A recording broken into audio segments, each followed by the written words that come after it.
അസ്സലാമു അലൈക്കും വറഹ്മത്തുള്ളാഹി തആല വബറകാതുഹു. ഐസിയുവിൻ്റെ കനത്ത ഗ്ലാസ് വാതിലുകൾക്ക് അപ്പുറത്ത് വെന്റിലേറ്റർ മെഷീനുകളെ നിശബ്ദമായ ബീപ്പ് ശബ്ദങ്ങൾക്കിടയിൽ ഡോക്ടർ അൻഷിഫ് അചഞ്ചലനായി കിടക്കുകയായിരുന്നു. കുറച്ചു മുമ്പ് വരെ ഈ ആശുപത്രിയിലെ ഇടനാഴികളിലൂടെ രോഗികൾക്ക് ആശ്വാസത്തിൻ്റെ പുഞ്ചിരി നൽകി നടന്നിരുന്ന അതേ സർജൻ എന്നാൽ ഇപ്പോൾ കുറച്ച് ദിവസമായിട്ട് ഈ റൂമിൽ അടഞ്ഞു കിടക്കുകയാണ്.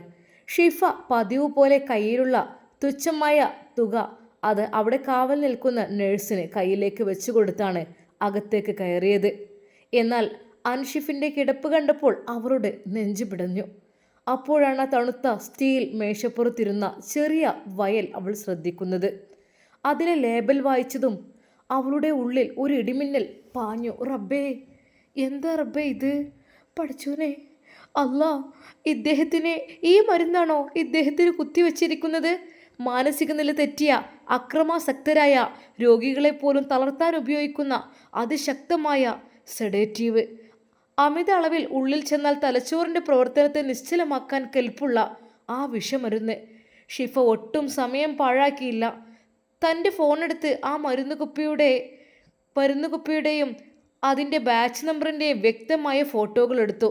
തുടർന്ന് ബാക്കിയുണ്ടായിരുന്ന മരുന്ന് അതെ പെട്ടെന്ന് ആരും കാണാതെ വാഷ് ബേസിൽ ഒഴിച്ചു കളഞ്ഞു. പകരം നോർമൽ സലൈൻ വെള്ളം നിറച്ച് അവിടെ തന്നെ വെച്ചു. അതെ, എൻ്റെ ഡോക്ടറെ ഇവിടെ ആരും അപായപ്പെടുത്താൻ വേണ്ടി ശ്രമിക്കുന്നു. അതാ സിനാൻ തന്നെയായിരിക്കും. അൻഷിഫിൻ്റെ അടുത്ത് ചെന്ന് അവൾ വിറയ്ക്കുന്ന ശബ്ദത്തിൽ വിളിച്ചു. Sir, Anshif sir, please sir, ഒന്ന് നോക്കൂ സർ. ഒരനക്കവുമില്ല. ആ കാഴ്ച ഷിഫയുടെ കണ്ണ് നിറച്ചു. അവളുടെ മനസ്സ് നേരെ പോയത് ആ പാവം ഉമ്മയുടെ അരികിലേക്കാണ്. പാവം ചെറുപ്പത്തിലെ ഭർത്താവ് നഷ്ടപ്പെട്ട ഉമ്മ. അയൽപ്പക്കങ്ങളിൽ വീട് ജോലി ചെയ്തും പാടത്ത് പണിയെടുത്ത് വിയർപ്പൊഴുക്കിയാണ് അൻഷിഫിനെ വളർത്തിയത്.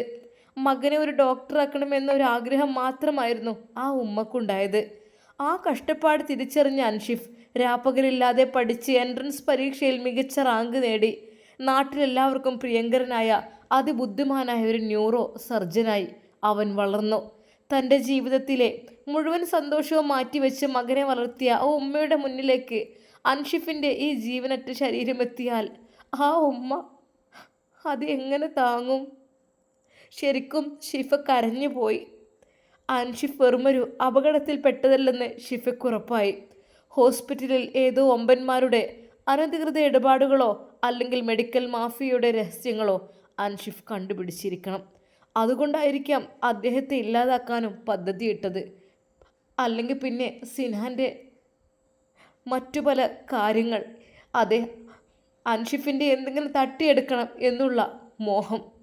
ഐസിയുവിൽ നിന്ന് പുറത്തിറങ്ങുമ്പോൾ ഷിഫയുടെ ഉള്ളിൽ ഭയമായിരുന്നില്ല, മറിച്ച് ആ ഉമ്മയ്ക്ക് വേണ്ടി അൻഷിഫിൻ്റെ ജീവൻ രക്ഷിക്കണം എന്ന ഉറച്ച തീരുമാനമായിരുന്നു. ഒരു വലിയ വഴിത്തിരിവിലേക്ക് കഥ മാറുകയാണ്. അൻഷിഫിന് കൊടുത്ത മരുന്നിൻ്റെ തെളിവുകൾ ഷിഫയുടെ കയ്യിലുണ്ട്. അടുത്ത 24 മണിക്കൂറിനുള്ളിൽ ആൻറ്റിഡോട്ട് നൽകിയില്ലെങ്കിൽ അൻഷിഫിൻ്റെ ഓർമ്മശക്തി എന്നേക്കുമായി നഷ്ടപ്പെടാം. ആശുപത്രിയിലെ പ്രധാന ട്രസ്റ്റിമാർക്കും ഇതിൽ പങ്കുണ്ടോ എന്ന് വരെ അവൾക്ക് തോന്നി. ആശുപത്രിയിലെ അടിയന്തര അന്തരീക്ഷവും അൻഷിഫിൻ്റെ ഉമ്മയുടെ മുഖവും ഓർക്കുമ്പോൾ ഷിഫയുടെ ഹൃദയം പടപടായിടിക്കുകയായിരുന്നു. ആൻറ്റിഡോട്ട് കിട്ടാൻ ഓരോ നിമിഷവും വൈകുന്നോറും അൻഷിഫിൻ്റെ തലച്ചോറിനുണ്ടാകുന്ന ആഘാതം വീണ്ടെടുക്കാൻ കഴിയാത്തത്ര വലുതായി മാറും. അതെ, എൻ്റെ സാറ് മരണത്തോട് മല്ലിടാൻ ഇനി ഏതാനും മണിക്കൂറുകൾ മാത്രമാണ് ബാക്കി, അല്ലെങ്കിൽ ഓർമ്മശക്തി നഷ്ടപ്പെടാൻ. പഠിച്ചോനെ, ഇനി ഒരേ ഒരു വഴിയേ ഉള്ളൂ, ഡോക്ടർ റിഹാൻ. ഐസിയുവിൽ നിന്ന് ആരും കാണാതെ പുറത്തു കടന്ന ഷിഫ ആദ്യം തന്നെ മാനേജർ പ്രദീപ് സാറിനെയാണ് ബന്ധപ്പെട്ടത്.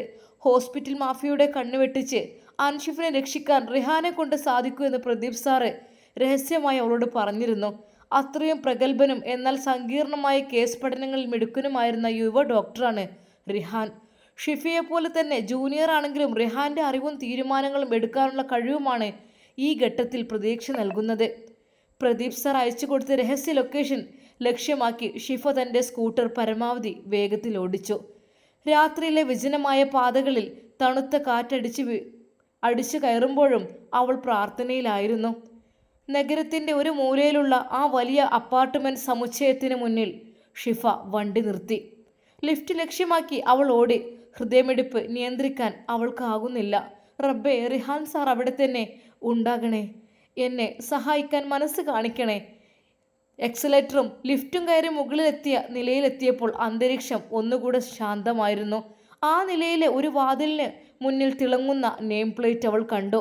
Doctor Rihan MBBS MD, neuro general medicine. ആ വാതിലിന് മുന്നിൽ നിൽക്കുമ്പോൾ ഷിഫയുടെ ഉള്ളിൽ ഒരു നിമിഷം ഭയം കയറി. റിഹാൻ ഡോക്ടർ ഇതിൽ ഇടപെടാൻ തയ്യാറായില്ലെങ്കിലോ? ഹോസ്പിറ്റലിലെ ഉന്നതരുടെ ഗൂഢാലോചനയെ ഭയന്ന് അദ്ദേഹം പിന്മാറിയാൽ അൻഷിഫ് സാറിൻ്റെയും ആ പാവ ഉമ്മയുടെയും ഗതി എന്താവും? അല്ലെങ്കിൽ ഇതിനകം ശത്രുക്കൾ റിഹാനെ സ്വാധീനിച്ചിട്ടുണ്ടാവുമോ? അറിയില്ല. വാതിലിൽ ഷിഫ അമർത്തി മുട്ടി. വീണ്ടും അവൾ മുട്ടി. ഏതാനും സെക്കൻഡുകൾക്ക് ശേഷം വാതിൽ തുറക്കപ്പെട്ടു.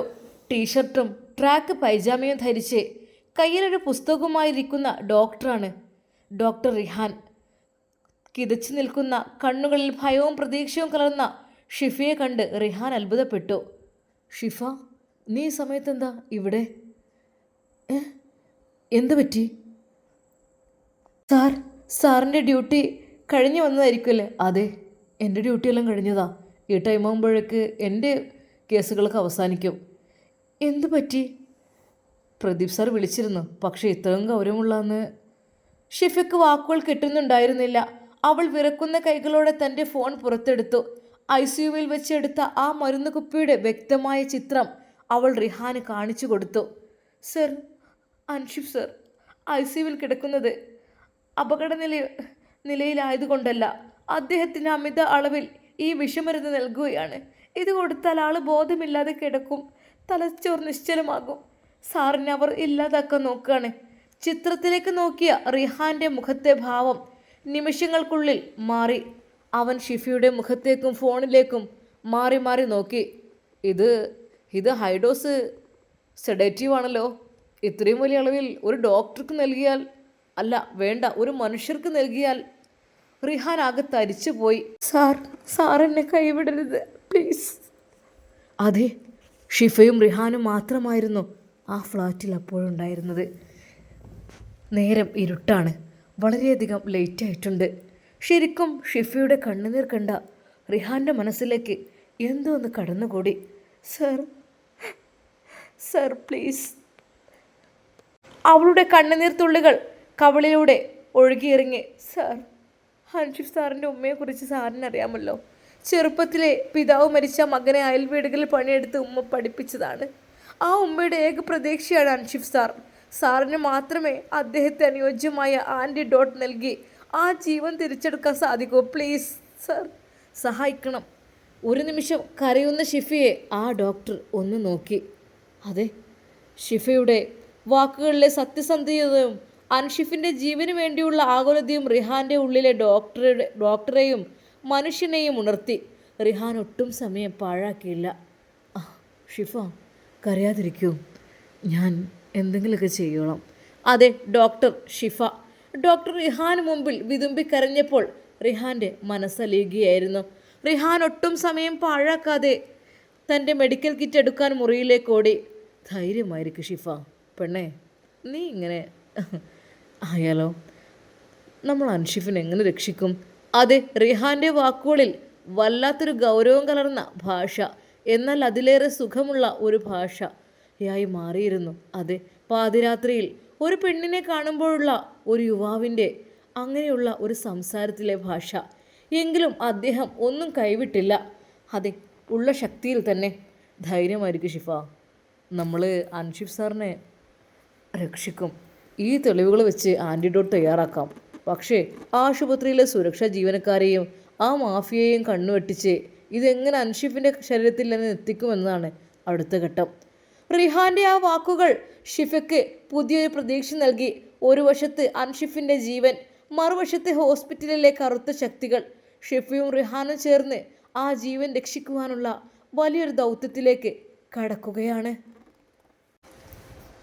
റിഹാൻ്റെ ഫ്ലാറ്റിൽ വെച്ച് അവർ അടുത്ത ആ നീക്കം ആസൂത്രണം ചെയ്തു. അൻഷിഫിൻ്റെ ശരീരത്തിലുള്ള വിഷമരുന്നിനെ പ്രതിരോധിക്കാൻ ആവശ്യമായ ആൻറ്റിഡോട്ട് റിഹാൻ തൻ്റെ മെഡിക്കൽ കിറ്റിൽ നിന്ന് എടുത്തു. ഷിഫ, ഇത് അൻഷിഫിൻ്റെ ഡ്രോപ്പിലൂടെ സാവധാനം വേണം കയറ്റാൻ. പക്ഷേ ICUവിൽ ഇപ്പോൾ സുരക്ഷ ശക്തമാക്കിയിട്ടുണ്ടാവും. അവർ നമ്മളെ സംശയിച്ചാൽ കാര്യങ്ങൾ കൈവിട്ടു പോകും. റിഹാൻ മുന്നറിയിപ്പ് നൽകി. പ്രദീപ് സാറിൻ്റെ സഹായത്തോടെ രാത്രിയിലെ ഷിഫ്റ്റിലുള്ള CCTV ക്യാമറകൾ ഏതാനും മിനിറ്റുകളിലേക്ക് ഓഫ് ചെയ്യാനും ICUവിൻ്റെ പിൻവാതിലൂടെ അകത്ത് കയറാനും അവർ തീരുമാനിച്ചു. ICUവിലെ നിർണായക നിമിഷങ്ങൾ രാത്രി 1:30 ആശുപത്രിയുടെ പിൻവശത്തുള്ള കാർ പാർക്കിംഗ് വഴി റിഹാനും ഷിഫയും കോട്ടിട്ട് ആരും അറിയാതെ അകത്തേക്ക് കടന്നു. പ്രദീപ് സാർ നൽകിയ ആ സിഗ്നൽ ലഭിച്ചതും അവർ ICUവിൻ്റെ വാതിൽ തുറന്ന് ഉള്ളിലേക്ക് പാഞ്ഞെത്തി. അൻഷിഫ് ഇപ്പോഴും ബോധരഹിതനായി കിടക്കുകയാണ്. റിഹാൻ ഒട്ടും സമയം പാഴാക്കാതെ അൻഷിഫിൻ്റെ ഡ്രോപ്പിലേക്ക് ആൻറ്റിഡോട്ട് കുത്തിവെച്ചു. മരുന്ന് പതുക്കെ അൻഷിഫിൻ്റെ രക്തത്തിലേക്ക് കയറാൻ തുടങ്ങി.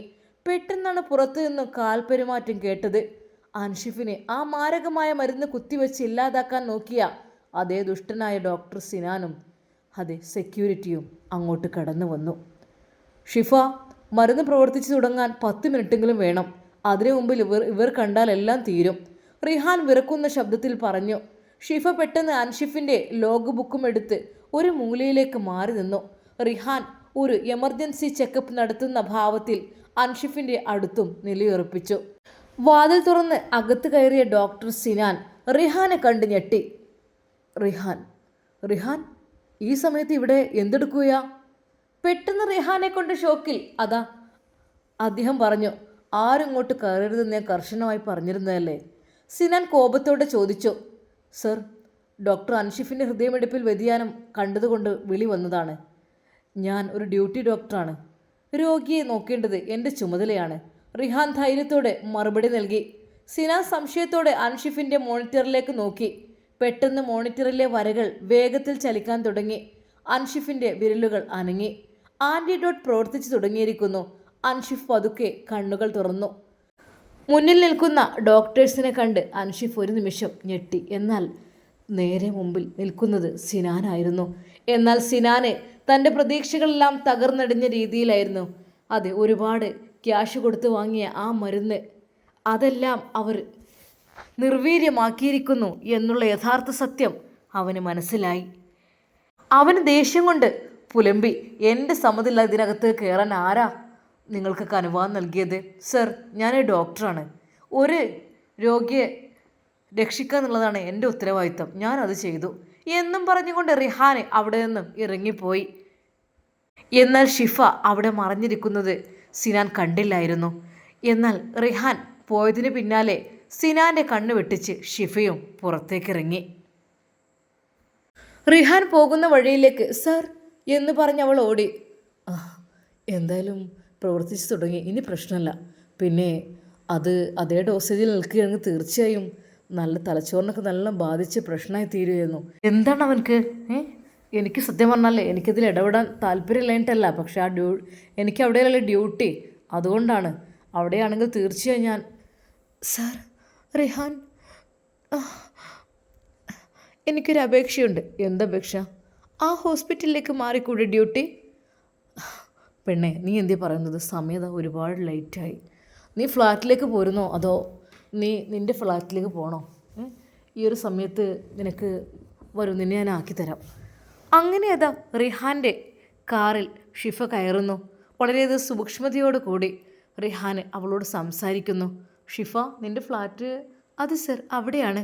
അങ്ങനെ അതാ ആ നട്ടപ്പാതിരാക്ക് ഷിഫ ഡോക്ടറുടെ കാറിൽ നിന്നിറങ്ങി. റിഹാൻ, ഷിഫ, റിഹാൻ പോരുന്നോ? ഇങ്ങോട്ട് ചായ കുടിച്ചിട്ട്? ഷിഫ, ചായ കുടിക്കാൻ ഞാൻ പിന്നീട് ഒരിക്കൽ വരാം കേട്ടോ. ഷിഫ, ഓക്കെ, എന്താവശ്യമുണ്ടെങ്കിലും വിളിക്കണേ. Okay sir. പിന്നെ അൻഷിഫ് സാറിനെ എങ്ങനെയെങ്കിലും രക്ഷിക്കണം. ഇനി നോ പ്രോബ്ലം, അതൊക്കെ റെഡി ആയി വന്നോളൂ, ഇനി വിഷമിക്കണ്ട. സാർ, ഒരുപാട് നന്ദിയുണ്ട്. എന്തായാലും ഷിഫ, നമ്മൾ അള്ളാഹു എന്തിനാ സൃഷ്ടിച്ചത്? മറ്റുള്ളവർക്ക് ഉപകാരം ചെയ്യാൻ.